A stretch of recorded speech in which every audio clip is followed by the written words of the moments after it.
حضرت عمر جب نعرہ لگاتے نا تو کیسر و کسرا کانپتے. سفیر آتے روم کے ملنے کے لیے تو کہتے جاؤ عمر نفل پڑھ رہے ہیں، ٹائم کوئی نہیں. ایک دن اندر میٹنگ ہو رہی تھی، حضرت عمر میٹنگ میں بیٹھے تھے. آپ کے بیٹے ملنے آئے عبداللہ ابن عمر. ابا جی اندر آ جاؤ. فرمایا دروازے پہ کھڑا ہو، میں ضروری بات کر رہا ہوں، اندر نہ آنا. جناب عبداللہ ابن عمر کہتے ہیں میں دروازے پہ کھڑا ہو گیا. تھوڑی دیر گزری تو امام حسین بھی آ گئے.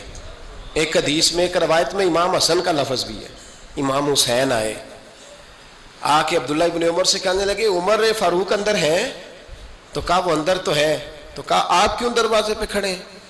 کہنے لگے ابا جی نے کہا ہے یہاں انتظار کرو، میں کوئی ضروری بات کر رہا ہوں، لیکن شہزادے میرے لیے کہا ہے، میرے لیے آپ جانا چاہیں تو چلے جائیں. امام حسین کہنے لگے امیر المومنین کوئی بات کر رہے ہوں گے، میں ظہر کے وقت مسجد میں مل لوں گا، ظہر کا ٹائم آئے گا نا تو میں مسجد میں مل لوں گا. یہ کہہ کے چلے گئے. حضرت عمر باہر آئے تو حضرت عبداللہ ابن عمر سے کہا کہ کوئی آیا تو نہیں؟ عرض کی حضور حسین ابن علی آئے. حسین ابن علی. تو کہا اندر کیوں نہیں بھیجا؟ کہا میں نے کہا تھا بے شک چلے جائیں، لیکن وہ کہہ رہے تھے کہ میں ظہر کے وقت مسجد میں مل لوں گا. تو سیدنا عمر فاروق فرمانے لگے عبداللہ تجھے تیری ماں روئے، حسین کو کیوں واپس بھیجا؟ پھر عمر دنیا داروں کے سامنے ڈٹنا، کھڑا ہونا عمر پہ ختم ہے، لیکن جو اندر کی بات ہے نا، روح کی، جو عقیدت کی بات ہے، جو وفا کا رشتہ ہے، اس کو کون سمجھے؟ یہ جو روح کی مجبوریاں ہیں، یہ جو وفا کی مجبوریاں ہیں، اسے لوگ کیا سمجھیں؟ انہیں کیا پتا کہ مرشد کے بیٹے کے پیر چومنے میں حسن کیا ہوتا ہے. انہیں کیا پتا کہ جب استاد کا بیٹا گھر میں آتا ہے تو دل کرتا ہے مکان بیچ کے اسے دے دیں، اس کے باپ کی نیکیاں بڑی ہیں. جناب عمر فاروق دوڑے گئے، امام حسین کے دروازے پہ دستک دی. امام حسین باہر. کہا شہزادے یار ملنے آئے تھے تو بغیر ملے کیوں آ گئے؟ عرض کی کہ آپ مصروف تھے، آپ کے اپنے بیٹے بھی دروازے پہ کھڑے تھے تو میں واپس آ گیا. امام حسین کہتے عمر جذبات میں آ گئے، سر سے پگڑی گر گئی. کہنے لگے حسین میرے بیٹے کا اور حسین کا کیا مقابلہ؟ کیا اس کی ماں کا نام فاطمہ الزہرا ہے؟ کیا اس کی نانی کا نام خدیجہ الکبریٰ ہے؟ کیا اس کے نانے کا نام محمد مصطفیٰ ہے؟ اور پھر سر سے پگڑی اتری تھی، اپنے بال زور سے پکڑ لیے. کہنے لگے حسین میں نا مکے میں اونٹ چرایا کرتا تھا اور ڈنڈوں سے مار کھاتا تھا اپنے باپ سے. یہ جو آج ساری دنیا میں عمر کے نعرے لگتے ہیں یہ تیرے نانے کا صدقہ ہے. شہزادے میری وفا اور میری وفا میں جب تیرا دل کرے نا دوڑ کے آ جایا کر. عمر تو لوگ. ایک دن امام حسین نے آ کے نا جناب فاروق اعظم سے کہا، خطبہ دے رہے تھے بچوں کی طبیعت شروع میں، پتہ نہیں کیا بات آئی امام حسین کے دل میں. کہنے لگے عمر نیچے اترو، یہ میرے نانا کا ممبر ہے. تو حضرت سیدنا عمر سنو، کبھی میرا بھی بچہ آ جائے تو میں کہتا ہوں اس کو پکڑو یار، بچوں کو تو نہیں نا جمعوں میں مطلب ذکر کیا جاتا، اترنا میرے نانے کا ممبر ہے. جناب عمر اتر کے نیچے کھڑے ہو گئے. تو کہا جا کے اپنے نانے کے ممبر پہ بیٹھ. تو حضرت عمر رو پڑے. کہنے لگے شہزادے میرے نانے کا ممبر ہی کوئی نہیں ہے ہی نہیں. یہ ممبر، یہ مصلی، یہ تیرے نانے کی شان ہے. میرے نانے کا کوئی ممبر نہیں، تیرے ہی نانے کا ممبر ہے. تھوڑی دیر کھڑے رہے تو امام حسین کہنے لگے اچھا کوئی نہیں آپ کے نانے کا ممبر کا نہیں. کہا چلو پھر میرے نانے کے ممبر پہ بیٹھ جاؤ چلو خیر ہے. کوئی نہیں آپ کے نانے کا؟ کہا نہیں. تو کہا کوئی نہیں پھر میرے نانے کے. جب حضرت عمر بیٹھے تو بڑا شاندار جملہ کہا. فرمانے لگے میں ممبر پر مرضی سے نہیں بیٹھا تھا، مجھے ابو بکر نے بٹھایا تھا، اور پھر حسین کے کہنے پہ میں اترا ہوں. اب مجھے حسین نے بٹھایا ہے، اب کسی کی جرت ہے تو عمر کو اتار کے دکھائے. اب میں حسین کا تیری نسل پاک میں. یار کتنی بے شرمی کی بات ہے، لوگ امام حسین کو باغی کہیں. وہ حضرت امام اعظم ایک باغ میں بیٹھے تھے، شاگرد ساتھ تھے، تو کتابیں بکھری ہوئی تھی، کچھ لکھا جا رہا تھا، بکھری ہوئی تھی کتابیں.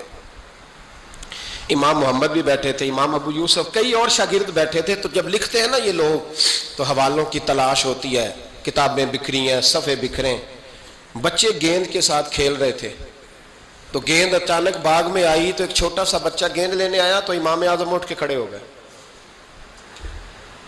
وہ بچہ گیند لے کے چلا گیا, کتابیں ساری پھر بکھر گئیں, جو گود میں رکھی ہوئی تھی وہ بھی نیچے گر گئیں, کچھ صفحے بھی گر گئے.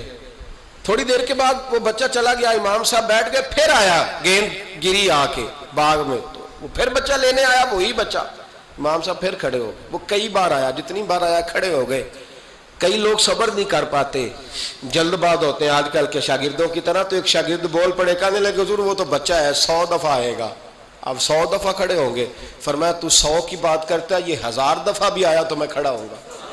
کہا حضور بچہ ہے آپ کیوں کھڑے ہو گئے؟ فرمانے لگے معمولی بچہ نہیں, میرے استاد کا پوتا ہے. تو جس نے مجھے اللہ رسول کا نام بتایا اس کا پوتا ہے تو میں کھڑا نہ ہوں. اگر استاد کے پوتے کا یہ ادب ہے تو بتاؤ محمد عربی کے نواسے کا کیا ادب ہے؟ رسول اللہ صلی اللہ علیہ وسلم. لوگ سمجھتے ہیں ہم قائل نہیں ہیں وہ والی شہادت بیان کرنے کے جس میں کہتے ہیں ہائے حسین تو سکینہ تو زینب. ہمارے بزرگوں نے ہمیں یہ سبق, ہمارے بزرگوں نے ہمیں بتایا کہ امام حسین کی شہادت اس طرح بیان کرو کہ نوجوانوں میں جذبہ جہاد پیدا ہو, عورتیں صبر کا پہاڑ بن جائیں. اس طرح شہادت ہم وہ والی. لیکن ایک بات ضرور ذہن میں رکھیں, یہ جو لوگ کہتے ہیں نا بڑے مظلوم تھے پانی نہیں آ سکا, میرے سے حوالہ دیکھے جس نے دیکھنا ہے, میرے سے حوالہ دیکھے, میرے سے. حضرت امام حسین میدان کربلا میں تھے تو تھوڑی سی جگہ کھود کے نا امام حسین نے تو خندق کھودی. خندق کھودنا عرب کا رواج تھا, مدینے میں بھی خندق کھودی گئی, اس کا نام ہی جنگ خندق. تو خندق کھود کے نا آگ جلائی جاتی تھی, یہ حفاظت کا ایک ذریعہ تھا تاکہ دشمن نہ آئے. تو امام حسین نے اپنے خیمے کے سامنے خندق کھود کے اس میں آگ جلائی تاکہ پردہ رہے, عورتوں کے پاس کو دشمن نہ آئے. تو ایک شخص سامنے کھڑا ہو کے کہنے لگا حسین تو نے دنیا میں ہی آگ جلا لی ہے. معاذ اللہ ثم معاذ اللہ. کہنے لگا آگے تو آگ ملے گی, یہاں جلا لی ہے. تو امام حسین کہنے لگے میں حکم دیتا ہوں آگ کو کہ تجھے ابھی پکڑ لے. لوگ کہتے ہیں مظلوم تھے, میں حکم دیتا ہوں آگ کو تجھے ابھی پکڑ لے.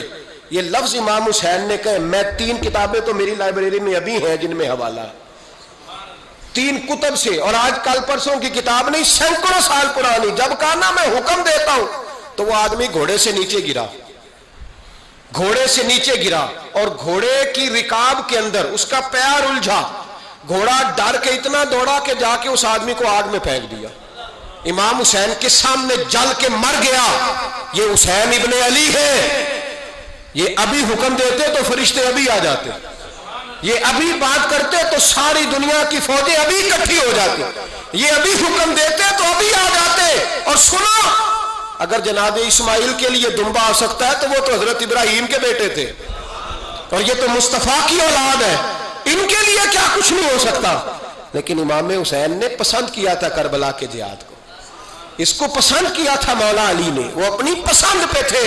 کوئی آدمی اس طرح نہ بیان کرے کہ بڑے مظلوم تھے تو بڑی مشکل میں تھے تو بڑا روتے تھے بڑے, اور کوئی شخص ایسی بات. یہاں تو تماشا لگ گیا ہے, تماشا لگ گیا ہے. ایک وہ ہے جو آج کل کہہ رہے ہیں بس جی وہ تو 2 شہزادوں کی جنگ تھی, انہیں بھی شرم نہیں آتی, اور ایک ممبروں پہ چڑھے ہوئے ہیں, چہرے پہ داڑھی کوئی نہیں, سر پہ ٹوپی کوئی نہیں, بازاری سا انداز ہے, کبھی دوڑ کے ادھر جاتے ہیں, کبھی بھاگتے ہیں, کبھی کہتے ہیں اونچا بولنا, پیروں پہ کھڑا ہونا. یہ لوگ بیان کریں گے امام حسین کی بات, یہ لوگ بیان کریں گے. بیبیوں کے مصائب پڑھ رہا ہوں, وہ اور بیبیاں ہوتی ہیں جو ہائے ہائے کرتی ہیں, واہ ویلا کرتی ہیں. یہ میرے نبی کا خاندان ہے, یہ میرے نبی کا خاندان ہے, نبی کا خاندان. میں حوالہ دکھاؤں گا, مجھ سے سنو حوالہ. حضرت سیدہ زینب نے سارے جنازے دیکھے, بھتیجوں کو, بھانجوں کو, سب کو شہید ہوتے دیکھا. عورتیں ڈرتی میت کو ہاتھ نہیں لگاتی, چیختی ہیں بیبیاں. لیکن حضرت جناب زینب نے پتہ کیا دیکھا تھا, وہ سننا ذرا. امام حسین کی لاش مبارک کربلا میں پڑی تھی, اور امام حسین کا سر کاٹ کے نیزے پہ چڑھایا گیا تھا, اور وہ بیبیوں کے سامنے خالی سر چڑھ رہا تھا, اور سینکڑوں میل کا سفر کر کے دمشق کے بازاروں سے گزرتا وہ سر گیا. آج میں سر کی بات نہیں کرتا, سر کی. آپ مرد ہیں, جوان ہیں سارے, یہاں کسی کا کٹا ہوا ہاتھ پھینک دیا جائے نا, ہاتھ تو لوگ چیخے مار کے دوڑ جائیں گے. بلکہ ہاتھ تو دور رہا, کسی کی انگلی کاٹ کے یہاں پھینکی جائے تو لوگ چیخے مار کے مرد دوڑ جائیں گے.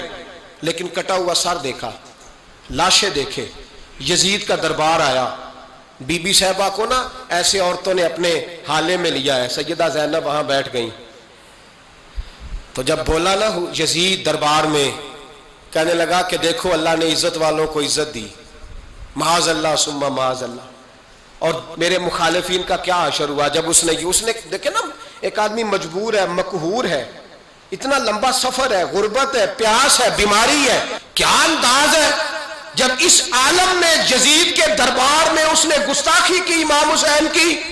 یہاں لوگ کہتے ہیں کسی کو کچھ نہ کہو، کیوں نہ کچھ کہیں، جو سیدنا امام حسین کے بارے میں بات کرے گا زبانیں کھینچیں گے اس کی، جو صحابہ کے بارے میں بات کرے گا ہم کرنے دیتے ہیں؟ یہ کیا بات ہوئی؟ گستاخی کرنا، بے ادبی کرنا، یہ کون سا دین ہے؟ یہ تو تم بے دینی پھیلا رہے ہو۔ سنو، جب اس نے بے ادبی کی تو سیدہ زینب چپ نہیں رہی، بلکہ حضرت زینب بولی اور کھڑی ہوئی، اور آپ نے تلاوت کی قرآن مجید کی اور آیتیں پڑھی، کہنے لگی وَتُعِزُّ مَن تَشَاءُ وَتُذِلُّ مَن تَشَاءُ بِیَدِکَ الْخَیْرُ، اور آپ فرمانے لگی یزید تو کہتا ہے تیرے مخالفین پسپا ہو گئے، تجھے عزت ملی؟ آپ فرمانے لگے یہ تیرا دربار ہے نا، یہ تیرا سجا ہوا ہے نا، تیرا اس وقت ڈنڈا چلتا ہے نا۔ فرمانے لگی چند سال ٹھہر جا، تیرے اوپر لوگ لعنتیں برسائیں گے، اور فرمایا جب جمعے پڑھے جائیں گے تو لوگ میرے حسین کے نام کے خطبے پڑھیں گے۔ فرمایا آج یہ تیرا دربار ہے نا۔ حضرت نعمان بن بشیر صحابی رسول تھے، وہ کہتے ہیں میرے قریب ایک نابینا صحابی بیٹھا تھا، سنو سنو حوالہ میں دکھاؤں گا۔ کہنے لگے میرے قریب اس وقت یزید کے دربار میں ایک نابینا صحابی بیٹھے تھے، جب بی بی زینب نے یہ بات کی نا تو وہ نابینا صحابی میرا ہاتھ پکڑ کے کہنے لگے نعمان علی آ گئے ہیں، یہ تو علی کی آواز ہے، علی آ گئے۔ جبریل امی بول رہے ہوں جیسے، حکمت کے گوہر رول رہے ہوں جیسے، دربار دمشق میں وہ زینب کا خطاب منبر پہ علی بول رہے ہوں جیسے۔ کہنے لگے علی آ گئے، علی، یہ تو علی کی آواز ہے۔